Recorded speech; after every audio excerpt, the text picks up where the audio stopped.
కష్టపడి పనిచేయాలనే ఉద్దేశం ఉన్న వ్యక్తే కాదు. ఇదొక్కటే నేను ఆలోచిస్తాను. దాని అంటే నేను అలా వచ్చినోడ్నేగా. ఇప్పుడు నేను మా నాన్నగారు ఆయన నాకేం రెడ్ కార్పెట్ వేసి కిరీటం పెట్టి నన్ను సీట్లో కూర్చోబెట్టి వెళ్ళాల ఊరికి. మనం ఎంతమందో మార్కెటింగ్ మిత్రులు నమ్మి ఎన్నో వందల ఎకరాలు ఇచ్చిన తర్వాత పూర్తిగా ఆగిపోయిన తర్వాత నేనున్నా నీకు, నేను మార్కెట్లోకి వెళ్తా, నాకు అనుభవం లేకపోయినా వెళ్తా, ఖచ్చితంగా కసిగా పనిచేస్తా, డెడికేటెడ్గా పనిచేస్తానని నమ్మించి నేను వచ్చినోడిని.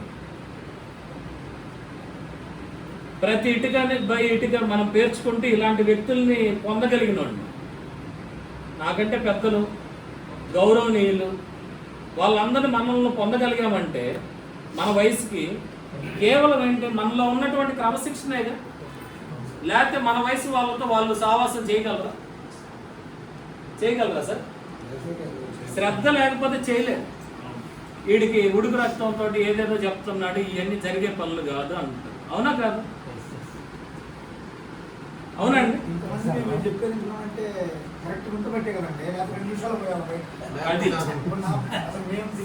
శ్రీనివాస్ గారు కరెక్ట్ అని చెప్పారు. గంటన్నర 2 గంటలు టైం ఇచ్చామంటే అతను చెప్తుంది కరెక్టే అని చెబుతుంది, మన బ్రెయిన్ చెబుతుంది, తన పక్కన కరెక్ట్ అని చెప్తుంది. నువ్వు కొడతానికి రాలేదు సార్, భోజనానికి రాలా. అవును, అంతేగా అది. కానీ మన సమయం కూడా ఎక్కువ తీసుకోకూడదు. ఇప్పుడు 1:30 అబౌవ్ ఉంది కదా, నేను ఒక 11 గంటలకు వచ్చాను, 10 వచ్చాను, 10 నుంచి సీట్లు లేవాలి. అది క్రమశిక్షణ పెట్టే కదా. చంచలత్వం ఉంటే పనిచేయరు సార్. రెండోది భూమి గురించి తెలిసి ఉండాలి. రెండోది అశ్రద్ధ మాట రాకూడదు, అపనమ్మకంతో అసలు పడకూడదు. వాడిని బట్టలు పెట్టి కంపేర్ చేయొద్దు. ఫీల్డ్లోకి వెళ్ళు, వర్క్ చేయి ఖచ్చితంగా. ఎందుకు సార్ ఇంటి పాటల వారం కాదు, బట్టల వ్యాపారం కాదు, గుడ్డ నచ్చితే కొట్టడానికి వెళ్ళు. చెప్తుంది కరెక్ట్ అని చెప్తుంది విషయం. ఇంతసేపు చెప్పాల్సిన లేదు. మంచివాడిని ఎత్తుక్కో, వాడు పద్ధతి కలిగిన కస్టమర్ని తీసుకో. వాడు కూడా అప్పులు చేసి కొని పెట్టవద్దు. నువ్వు అసలు నమ్మ కోసం వచ్చే రాంగ్ డైరెక్షన్ లోకి తీసుకెళ్లాల్సిన అవసరం లేదు. ఫస్ట్ పట్టింది అందుకు. నువ్వు ముందేం చేస్తున్నావు, అరే 10 తీసుకోరా, నీకు వచ్చే లాభం మీద నేను కొని పెడతా అంటాడు. ఇక్కడ మాట జారాడు, నా వాళ్ళు కూడా పట్టుకుంటాడు. నువ్వు చెప్పింది ఏంది నా పరిస్థితి. అందుకని స్టెప్ కరెక్ట్గా ఇస్తే లైఫ్ ఉంటుందండి. ఇది మంచి లైఫ్ భూములు ఉండే 5 ఎకరాలు ఉంది. నేను ఈరోజు మళ్ళీ ఒక దాన్ని 10 ఎకరాలు ఉన్న గొడవల్లో. కానీ ఇప్పుడు కూడా భూమి వ్యాల్యూ కోట్ల రేట్లు పెరిగింది. ₹1,00,000 పొలం కోట్లయింది. కాబట్టి మంచిదే ఉండే. రాబోయే రోజుల్లో మనం చూసుకుంటే ఇంకొక 4-5 సంవత్సరాల తర్వాత ఓపెన్ ప్లాట్స్ కూడా ఫార్మ్ ల్యాండ్స్ గా మారుతాయండి ఖచ్చితంగా. ఎందుకంటే మెయింటెనెన్స్ ఏదో ఒకటి వేసి మనకి ఆదాయం ఇవ్వగలిగితేనే ప్లాట్లు కొంటారు జనం. ఇంకా అలానే వదిలేసే పరిస్థితులు పోయినాయి. ఎందుకంటే ఊరిని మించిన వెంచర్లు 1,00,000 మంది ఉంటే 10 లక్షల ప్లాట్లు ఉన్నాయి. ఎవడిల్లు కడతాడు? ఎట్లా డెవలప్ అవుతాయి? ఇన్కమ్ ఎక్కడి నుంచి వస్తుంది? అదే మనం ఇలాంటి ఏదైనా ఒక కాన్సెప్ట్ తీసుకొని వస్తే, ఇప్పుడు మన చంద్రశేఖరరావు గారు అక్కడ హైదరాబాద్ లో సక్సెస్ అయ్యారంటే కేవలం అదే. ఏంటంటే ఈ డిటిసిపి అప్రూవల్ లేఅవుట్లో కూడా ఆయన మొక్కలు వేసిస్తున్నాడు, ఫెసిలిటీస్ ఎమ్యూనిటీస్ ప్రొవైడ్ చేస్తున్నాడు, చాలా చక్కగా బిజినెస్ చేసుకుంటున్నాడు. ఇక్కడ మన వరవడి కూడా మారుతుంది ఆటోమేటిక్గా. ఓపెన్ ప్లాట్ల వాళ్ళు కూడా ఏదో ఒక మొక్కలు వేసి మేమే మెయింటైన్ చేస్తాం. ఇప్పుడు ఏముందండి, ఇప్పుడు ఈ బిల్డింగ్ కట్టాము, ఇది ఒక ఓపెనింగ్ చేసాం, ఇంకా మన దాన్ని మనం వెళ్ళిపోయాం తలుపులు వేసి. కరెక్ట్గా నెల తర్వాత వచ్చి చూడండి, దుమ్ము ధూళి బూజు మొత్తం వస్తుందా రాదా? అలానే 10 సంవత్సరాలు ఉంటే క్రాక్లు కూడా వస్తాయి, మెయింటెనెన్స్ ఉండదు. తడి ఏదన్నా వర్షం పడి నీళ్లు లోపలికి పడితే తుడిచే దిక్కు ఉండదు, ఆటోమేటిక్ చీమలు పుట్టలు పెడతాయి. ఇవన్నీ జరుగుతాయి, అంటే మెయింటెనెన్స్ ఉండదు కదా. అలానే ఇప్పుడు మనం వెంచర్ డిటిసిపి వేసినా సరే మనము మంచి ఎమ్యూనిటీస్ అంటే బ్రహ్మాండమైన సిమెంట్ రోడ్లు, సైడ్ డ్రైన్లు, తర్వాత పవర్, చుట్టూ గోడ, మళ్ళీ ఎంట్రన్స్ ఆర్చ్ ఇవన్నీ కట్టినా దాన్ని పట్టించుకునే దిక్కు లేకపోతే 15 సంవత్సరాలు గోడ పడిపోద్ది, రోడ్డు పగిలిపోద్ది, మొక్కలు మొత్తం వచ్చి ఆక్యుపై చేస్తాయి. అప్పుడు మరి దాన్ని అంతటికి వేయాలంటే ఎంత ఖర్చు అవుద్ది చెప్పండి? అదే కనుక పర్యవేక్షణలో ఉంటే మన మొక్కలు పెంచుకుంటా, మన వ్యవసాయం చేయించుకుంటా, ఏదైనా సరే ఒక చోట నుంచి మనం ట్రాక్టర్ వెళ్ళడానికి నీట్గా ఒక దారి ఏర్పాటు చేసుకొని నీట్గా మనం చేసుకుంటా ఉంటే వాళ్ళ ప్లాట్లు వాళ్ళకు ఉంటాయి. మనం ఇప్పుడు వాళ్ళకి ఏమి ఇవ్వక్కర్లా, దాంట్లో వచ్చిన డబ్బుల్ని ఖర్చు పెట్టి దాన్ని మెయింటైన్ చేయి చాలు. వాళ్ళ ప్లాట్ ఎప్పుడు కూడా అద్భుతంగా ఉంటుంది, చూడడానికి ఉంటుందా ఉండదా సార్? నీట్గా ఉంటుంది. లేదు మనకి ఇంకా అవకాశం ఉంటే 50% వాళ్ళకి ఇద్దాం, 50% మనం తీసుకొని మెయింటైన్ చేద్దాం. అప్పుడు ఎప్పుడు కూడా ఎవర్ గ్రీన్గా ఉంటుంది వెంచరు. అప్పుడు ఇల్లు కట్టుకునేవాడు కూడా ఒక్కొక్కడు వచ్చి మనం దూరంగా కట్టుకుందాం సిటీలో, నీట్గా మంచి లేఅవుట్ మనది, బ్రహ్మాండమైన మేనేజ్మెంట్ని బట్టే కస్టమర్ ఆలోచనలు కూడా ఉంటాయి. ఒక్కొక్కరి దగ్గర కొంటేనేమో ఎందుకు కొన్నారా దరిద్రం కొద్ది అనిపిస్తుంది, ఒక్కొక్కరి దగ్గర కొంటేనేమో అప్ప నా అదృష్టం వీడి దగ్గర కొంటాం అనిపిస్తుంది. రెండిటికి ఎంత తేడా. అందుకే ఎప్పుడు కూడా మనం మొదటి కస్టమర్ నుంచి ఏ వ్యక్తిని మనం కోల్పోకూడదు, మ్యాక్సిమం సర్వీస్ చేయాలి. మన వల్ల కాందైనా సరే వాళ్ళకి వెనకాలే ఉన్నాం, నాతో ఓనర్ ఉన్నాడు అనేటువంటి లేదా లీడర్ ఉన్నాడు అనే నమ్మకాన్ని మనం కలిగించాలి. ఇప్పటి నుంచి ఏంటంటే మనము మన సెల్ఫ్ డబ్బాలు మనం కొట్టుకోవడం కాదు, మొట్టమొదటిది మనం మార్కెట్లోకి ఎలా వెళ్తున్నాం, ఒక్కొక్క లీడరు ఎవ్రీ వీక్ ఏం చేయగలిగారు. ఇంకోటి మేజర్ మనం చెప్పడం మర్చిపోయాం, మేజర్ ఏంటంటే సీనియర్ని గౌరవించండి. మార్కెటింగ్లో ఎప్పుడు కూడా సీనియర్ని గౌరవించడం అనేది చాలా చాలా ఇంపార్టెంట్. ఎందుకంటే మనకు తెలియని ఎన్నో విషయాలు సీనియర్కి తెలుసు. జూనియర్ని ప్రేమించండి, వాళ్ళని పైకి తీసుకురావడానికి ట్రై చేయండి. అప్పుడు ఆటోమేటిక్గా మనం పైకి వస్తాం, మనం పైకి వస్తే కంపెనీ పైకి వస్తుంది. 10 కాలాల పాటు మనం బిజినెస్ చేసుకుంటూ వెళ్తాం. అంతేగాని ఇర్రెస్పాన్సిబుల్గా ఫోన్ చేసినా 10 సార్లు చేసినా మనం ఎత్తకుండా, లేదా 11వ నేను ఆ పనిలో ఉన్నా ఈ పనిలో ఉన్నా, లేకపోతే ఆ పనిలో అది చూసుకుంటున్నా ఇది చూసుకుంటున్నా అంటే అలాంటప్పుడు నువ్వు దీంట్లో రిజైన్ చేసేసి ఉండొద్దు. ఇక్కడ మన సొంత పనులు చేసుకోవాలి, మనం ఇంకో పని చేసుకోవాలన్నప్పుడు అసలు వదిలేసి హ్యాపీగా ఆ పనే చేసుకుందాం, దాంట్లో అయినా డబ్బులు వస్తాయి. దీంట్లోనే చేయాల్సిన అవసరం లేదు. ఎవరైతే పూర్తిగా నమ్మి లీడర్ని గౌరవించి లీడర్ చెప్పింది చెప్పినట్టు, మోహన్ బాబు ఏం చెప్పేవాడు, దాసన్ నారాయణరావు గారు కాల్తో తన్ని మరీ డైలాగ్ చెప్పి బట్టి ఇవాళ మోహన్ బాబు యూనివర్సిటీ వచ్చింది. మోహన్ బాబు యూనివర్సిటీ అంటే ఎన్ని వేల కోట్లు సంబంధించిన యూనివర్సిటీ అది. ఒక సామాన్యుడు పేదవాడు కాదా, ఒక టీచర్ కొడుకు కాదా, గురువు ఉండబట్టే కదా. ఆ గురువు లేకుండా ఆ గురువు పట్టించుకోకపోతే ఇవాళ అతని పరిస్థితి ఏంటి? వాడు వాడు పోతాడు మనకి ఎందుకులే అనుకుంటే, మనకి మన లీడర్ గురువేగా, గురువా కాదా? ఇప్పుడు మన మాస్టర్లు మనకి చదువు చెప్పి ఇక్కడికి పంపించబట్టేగా మనం ఇలా మాట్లాడగలుగుతుంది, ఇలా రాయగలుగుతుంది, ఇలా చెప్పగలుగుతుంది. మరి ఆ రోజు బెత్తంతో కొట్టినప్పుడు మనం ఏం ఫీల్ అవ్వలేదు. ఈరోజు ఒక మాట అంటే ఎందుకు ఫీల్ అవ్వాల్సి వస్తుంది? మన వయసు కావాలా, మనకి మన ఆర్థిక బలం కావాలా? మన వయసు ఎంతన్నా ఉండొచ్చు, తీసేసేయండి. ఆర్థిక బలమే అవసరం ప్రతి కుటుంబానికి, అది కూడా మంచి మార్గంలో అవసరం. అది కావాలంటే శిష్యరికం చేయాల్సిందే. వాళ్ళు తిడితే పడాల్సిందే, వాళ్ళు పెడితే తినాల్సిందే, వాళ్ళు చెప్తే చేయాల్సిందే. ఎంతమంది ఏకీభవిస్తారు చెప్పండి? ఇది శ్రీనివాసరెడ్డి గారు మీరు చెప్పండి.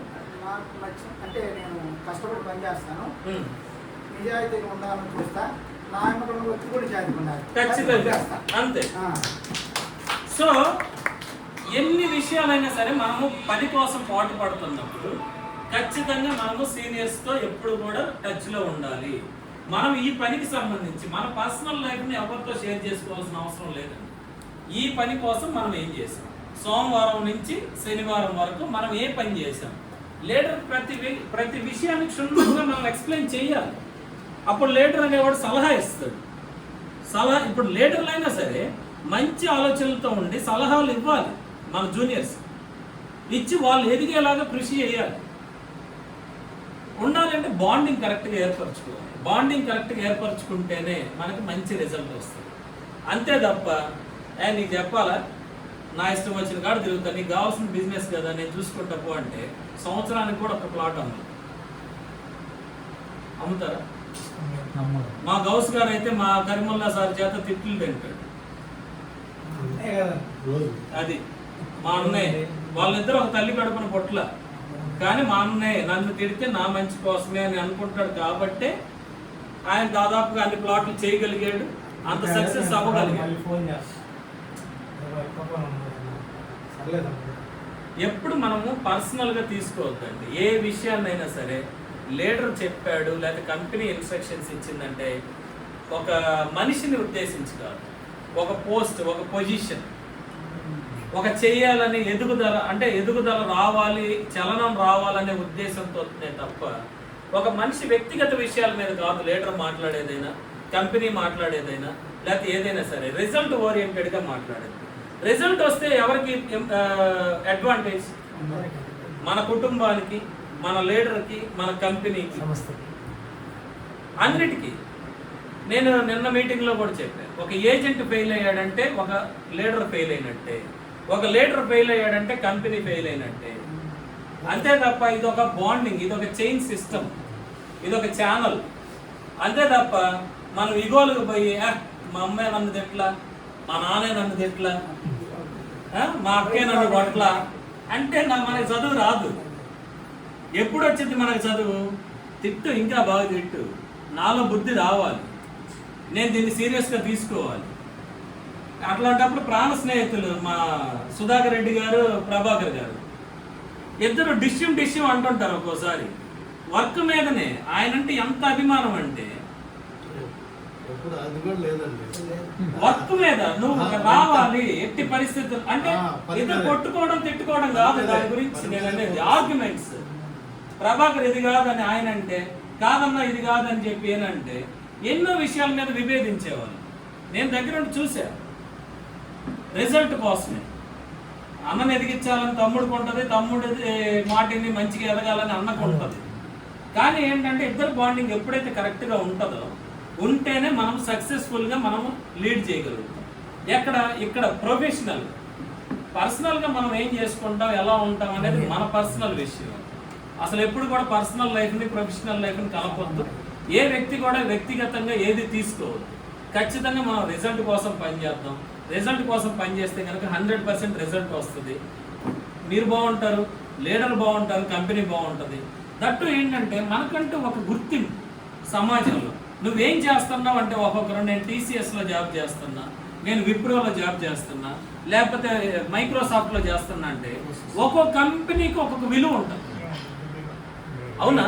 నువ్వు మైక్రోసాఫ్ట్లో చేస్తున్నావా, లేకపోతే నువ్వు గూగుల్లో చేస్తున్నావా, లేకపోతే నీవు విప్రోలో చేస్తున్నావా, TCSలో చేస్తున్నావా, ఇన్ఫోసిస్లో చేస్తున్నావా అని మనం చేసే కంపెనీని బట్టి మనకు విలువ ఇస్తారు. అలానే నేను AKRలో పలానా పొజిషన్లో ఉన్నా అన్నప్పుడు మనకు గుర్తింపు రావాలంటే ఏం చేయాలి? ఇప్పుడు TCSలో జాబ్ రావాలంటే వర్క్ వస్తుందా? సబ్జెక్ట్ ఉంటేనే కదా వచ్చేది. నీ స్కిల్ వాడికి ఉపయోగపడితేనే కదా వాడు నీకు శాలరీ ఇచ్చేది. అప్పుడే కదా కంపెనీ ఎదిగేది. మనందరం లేకపోతే కంపెనీ ఎదుగుద్దా? మనందరం శ్రద్ధగా డెడికేటెడ్గా పనిచేస్తే ఆటోమేటిక్గా AKR అనే ఒక కంపెనీని మనం డెవలప్ చేసుకుంటే రేపొద్దున మార్కెట్లో ఈ పదం ప్రతి చోట వినపడుతుంటే నేను AKRలో పలానా పొజిషన్లో ఉన్నా అన్నప్పుడు అవునా, ఓకే, మంచి కంపెనీ ఇది, మంచి విలువలతో ఉంటుంది, లేకపోతే మంచి ప్రొడక్ట్స్ ఇస్తారు, మీరు హ్యాపీగా మీ దగ్గర నమ్మకంతో నేను ప్లాట్ కొనుక్కోవచ్చు, లేకపోతే మన చుట్టాల్లో అయిన విలువ ఏదైనా సరే ఖచ్చితంగా వస్తుంది ఆ రోజు. ఎప్పుడు బ్రాండ్ అంటే బ్రాండ్ ఎప్పుడు ఏర్పడింది? మనందరం కలిసి కసిగా మనం కష్టపడి దాన్ని ఇష్టపడి దాన్ని జనాల్లోకి తీసుకెళ్ళి మన కంపెనీని నిలబెట్టుకుంటే వస్తుంది. నేను ఎప్పుడు చెప్తా, వ్యవస్థ అంటే రామ్మోహన్ రెడ్డిది కాదు, ఇది మనందరికి అన్నం పెడుతుంది. ఇది నా ఒక్కడికి కాదు. AKRలో ప్లాట్ అమ్మితే ఎవరికి పెడుతుంది? నాకు ఒక్కడికే ఇచ్చారు మీరేమన్నా డబ్బులు? మరి ఇది మనందరిది కదా, మనందరిదే కాదు, మనందరిది కాబట్టి మనం దీన్ని కాపాడుకోవాలి. ఒక మంచి విలువలతో మనం ఎస్టాబ్లిష్ చేసాం, దాన్ని అలానే కాపాడుకుంటూ ముందుకు తీసుకెళ్ళగలిగితే మనందరం ఇప్పుడు మొదట్లో ఉన్న వాళ్ళం కాబట్టి మనకి మంచి విలువ ఉంటుంది, మనకి మంచి ఇన్కమ్ ఉంటుంది, మన నెక్స్ట్ జనరేషన్కి ఉపయోగపడింది. ఖచ్చితంగా మనం ఏదైతే అనుకుంటామో ఆ అనుకున్నటువంటి గోల్కి మనం రీచ్ అవ్వడానికి అవకాశం ఉంది. సో మనందరం కూడా ఇప్పటి నుంచి ఎవ్రీ వీక్ వచ్చాము అంటే కేవలం మనం ఎంత పని చేసాం, ఆ పనికి ఎలాంటి రిజల్ట్ వచ్చింది, దీని మీదనే మన మీటింగ్స్ అన్నీ ఉండాలి. సార్ చెప్పినట్టు ఎక్కువ టైంని మనం తీసుకోకూడదు. ప్రతి లీడర్ మాట్లాడాలి. ప్రతి లీడర్ ఈ వారంలో ఏం చెప్పారు, ఏం చేశారో చెప్పాలి. నాకైతే చెప్పాలి. మీ లీడర్స్కి చెప్పినా చెప్పకపోయినా నాకు చెప్పాలి. నేను అడుగుతా, ఖచ్చితంగా నేను అడుగుతా. అడిగినప్పుడు నీకు సమాధానం చెప్పేది ఏంటి అన్న లీడర్ని ఎవరినైనా సరే నేను కోల్పోవడానికి కూడా సిద్ధంగా ఉన్నాను. 100% చెప్తున్నా. నేనేమి పని చేయను, నాకు ఇష్టమైతే వస్తా, కష్టమైతే మానుకుంటా అన్నాడు అసలు రావద్దు. ఖచ్చితంగా మనం కలిసి పని చేద్దాం. మీ అందరి జీవితాల్లో వెలుగులు తెచ్చుకుందాం, మన జీవితంలో వెలుగులు తెచ్చుకుందాం, కంపెనీని నిలబెట్టుకుందాం. ఖచ్చితంగా ఎందుకు మనం ఇప్పుడు మార్కెట్లో మిగతా కంపెనీలతో ఎందుకు పోటీ పడలేకపోతున్నాం? కేవలం బద్ధకం, కేవలం డెడికేషన్ లేక, కేవలం మనం ఆలోచించే విధానం తీరు. అంటే మనం ఒక చిన్న పనిని కూడా ఇంత పెద్ద బరువులాగా ఫీల్ అవుతుంది. ఒక సబ్జెక్ట్ చెప్పమంటే మనం చెప్పలేకపోతున్నాం. ఒక చిన్న సబ్జెక్ట్ని మార్కెట్లోకి ఇంప్రెసివ్గా మనం వాళ్ళ దగ్గరికి తీసుకెళ్ళలేకపోతున్నాం. కేవలం దీనివల్లే మనం ఎప్పుడైతే కంఫర్టబుల్ జోన్ నుంచి బయటకు వస్తామో, డేంజరస్ జోన్లో ప్రయాణిస్తామో, అప్పుడే మనం సక్సెస్ అవుతాం. నాకున్నది చాలు అనుకుంటే పూరి గుడిసెలో ఉన్నాడు కూడా హ్యాపీగానే ఉంటాడు. కానీ ఈ ఆలోచనలన్నీ ఎందుకు? ఇక్కడ మనం కూర్చోవడం ఎందుకు? మనం ఆలోచించుకోవడం ఎందుకు? చేయాలనే తపన ఎందుకు? చేయాలనే తపన ఉన్నప్పుడు చేయాల్సిందే ఖచ్చితంగా. చేసి ప్రతి లీడర్ కూడా టీంని పెట్టండి, ఖచ్చితంగా సొంత ప్రయత్నాలు చేయండి. ప్లాట్లు ఖచ్చితంగా మనకు రిజల్ట్ రావాలి. ప్రతి వారం రిజల్ట్ రావాలి. నాకు ఒక్కడున్నా చాలు రిజల్ట్ తెచ్చేవాడు. నాకేం 100 మంది అవసరం లేదు. ఆ ఒక్కడి నుంచి ఆటోమేటిక్గా ఇంప్లిమెంట్ అవుతుంది. ఎన్ని లక్షలు ఖర్చు పెడుతున్నాం, ఎన్ని కోట్లు ఖర్చు పెడుతున్నాం, ఎంత డెడికేటెడ్గా పనిచేస్తున్నాం. నిజంగా చెప్పాలంటే గ్రౌండ్లోకి దిగి పనిచేస్తాం. మన స్థాయిని పూర్తిగా 100% తగ్గించుకొని పనిచేస్తాం. కేవలం ఏంటంటే ఎదగాలి అనే కసితో మాత్రమే, మనకి తిండికి లేకపోతే బ్రతకడానికి లేకగా. కేవలం ఏంటంటే మనం మార్కెట్లో మనం అంటూ ఒక లీడర్గా ఎదగాలి, మనం మార్కెట్ని లీడ్ చేయాలి. ఏకేఆర్ అంటే రియల్ ఎస్టేట్లో ఒక గొప్ప సంస్థగా ఎస్టాబ్లిష్ అవ్వాలి అనే అటువంటి తాపత్రయంతోనే పనిచేస్తున్నాను నేనైతే. సార్ అన్నట్టు 6 రోజులు కాదు, నేను 7 రోజులు పనిచేస్తాను. ఏ రోజు నాకు ఖాళీ ఉందో చెప్పండి. మీరు చూస్తున్నారు కదా దగ్గరుండి. ఏ రోజు ఖాళీ ఉంది? సండే సైట్లో ఉంటుంది, మండే నెల్లూరు, ట్యూస్డే గుంటూరు, మిగతా 4 రోజులు ఎక్కడెక్కడ తిరుగుతున్నాం, ఏం చేస్తున్నాం? కేవలం కంపెనీని నిలబెట్టాలి, మనల్ని నమ్మిన వ్యక్తులు నిలబెట్టాలి. ఎప్పటి వరకు మనల్ని నమ్మి పెట్టుబడి పెట్టిన వ్యక్తుల్ని కాపాడాలి, వాళ్ళ పెట్టుబడులను కాపాడాలి. నేను కనుక ఎక్కడ ఏమాత్రము బ్యాలెన్స్ తప్పి ఆలోచిస్తే మన దగ్గర పెట్టుబడి పెట్టిన ఒక్క మనిషి అయినా సరే, ఒక్క మనిషి పెట్టనివ్వండి, అన్యాయం అవుతాడుగా. ఒకసారి ప్లాట్ నమ్మించి కొనిచ్చిన తర్వాత మళ్ళీ ఆ వ్యక్తికి మనం తిరిగి డబ్బులు ఇవ్వగలము? అయ్యా నా దగ్గరికి ఎవరు రాలేదు కస్టమర్లు, నువ్వు ఒక్కడివే వచ్చావు, నీ డబ్బులు నువ్వు తీసుకో, నా స్థలం నాకు ఉంటుందని చెప్పలేము. ఖచ్చితంగా ఆ వ్యక్తి కోసమైనా నిలబడాలి. అందువల్ల ఏంటంటే వ్యవస్థను నిలబెట్టుకున్నాం. ఇప్పటి వరకు మనందరం ప్లాట్లు అమ్ముకున్నాం. ఆ ప్లాట్లు అమ్మిన వాళ్ళందరితో మళ్ళీ మాట్లాడదాం, రిఫరెన్స్లు అడుగుదాం, మన సర్వీస్ ఎలా ఉందో కనుక్కుందాం. ఎవ్రీ వీక్ మనం ప్రోగ్రామ్స్ పెట్టుకున్నాం సైట్లలో. అసలు నాకు ఒక్కొక్కసారి అదే అనిపిస్తుంది, ఇంత బలమైన మనుషుల్ని